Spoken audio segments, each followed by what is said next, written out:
Yeah, so Pannkaj, what is this process? Yeah, so this is also what, as I explained to you, that customer user, there are two ways to identify how your weld quality is. One is, as you see in the previous things, destructive testing, in which we can able to see the penetration depth, and this one is the Bussbar Pullout Testing. So basically we take the cell and we try to pull it off and you measure the force. Correct. So we measure the force, that it gives you how effective or how good your welding. Okay. So for this machine, what it do is, we'll hold this machine at the bottom fixture, we'll hold the bus bar at the top fixture, and we just pull up. And it's measuring the load. It's measuring the load, yes. Okay.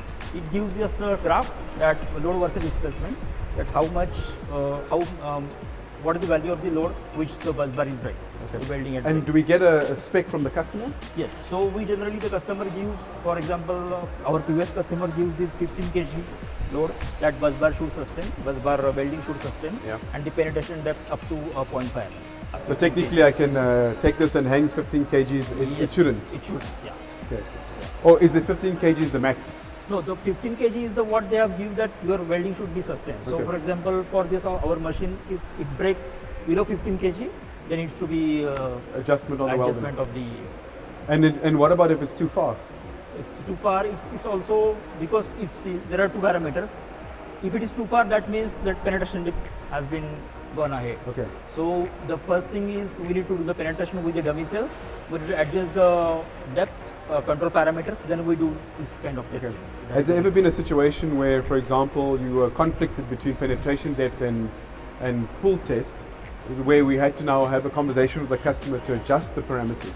Yes, this is recently happened because, as I said, that this helps to the customer as well as for Jendamark also, to set the machine at the preferable level. So what we have tested around last week, that is there are breaks at the 5 kg. Okay. So we go to our control parameters on the customer, and because what I observed in some cases that, of course, it helps to set up the machine also.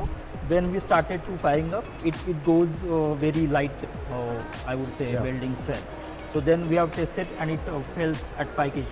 Then we go to our machine and we have set it now. So then after 2 days we have again tested it and it goes up to 10 to 12 kg. Okay. So this is how it's working. It's progressing. It's progressing. So we work collaboratively with the customer to see, you know, if for example you're not able to get the force, but you're too deep, maybe we have to adjust the parameters. And if you see, there are a lot of value addition to the customer as well, because if you see because as the OEM, if the supplier has this facility available with him, we should not waste too much time to go to the lab and test all these things.